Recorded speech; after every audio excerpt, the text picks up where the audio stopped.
Palagay ko pare-pareho naman yung aming hinahangad, yung sa kabutihan ng mga mahihirap. At nagkataon lamang na iba-iba yung approaches namin. Pero nakikita ko pagkausap sa kanila na yung hangarin pareho eh. Yung hangarin yung talaga maiawan sa kahirapan ng ating kababayan. Yun ang talagang lahat sa kanila ay yun ang gusto rin. Iba-iba nga lang ang pamamaraan. Sa palagay ko naman ay magkakaroon tayo ng isang direksyon lamang para makamtan natin yung pangarap na yan. Sir, we're less than a year away from the election.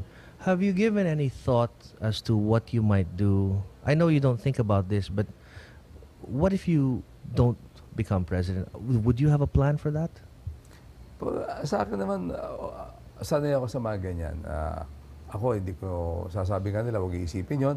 Pero ako hindi nahanda ako dyan. Talagang ayoko na rin sa politika pagkatapos yan. Ako naman ay binibigay ko na ito, parang inahandog ko na yung sarili kong pangalan sa bayan, kung yung aking mga nagawa naman nakakaraang panahon, yung aking karanasan, yung sa pamamahala, yung aking mga ideya, at yung aking hangarin na makapaglingkod sa ganitong pamamaraan. Pero kung ayaw siya ng tao, okay naman din. At ako naman, pero yung pagtulong sa mga mahihirap, yung ginagawa kong pagtulong sa OFW, yung pagtulong sa mga nagsasarili, lahat na yan, tuloy-tuloy yan. Baka dyan na lang ako magpo-focus, maaaring magtayo ko na isang NGO na malaki, pero walang titigil sa mga programa kong ginagawa ngayon, walang titigil dyan.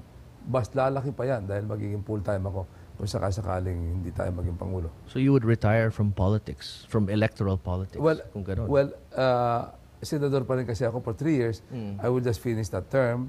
Pero kasabay niya, halimbawa, ay basta ang masasabi ko lang, walang mapuputol sa lahat na aking ginagawang pagtulong sa mga mahihirap. But you don't think you're gonna lose, do you? I don't. You're not gonna lose? Hindi pa ako natatalo naman sa politika. At sa palagay ko naman ay ito naman ay isang bagay na kaya naman. Nakikita ko na panahon na rin naman na magbago na tayo. Well, thank you very much, Senator Manny Villar, for spending this time with us, and good luck to you, sir. Maraming salamat din.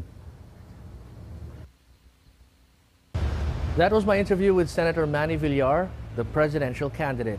Stay tuned. In the next couple of weeks, we hope to interview all of the people running for president to give you a better idea of what makes them tick.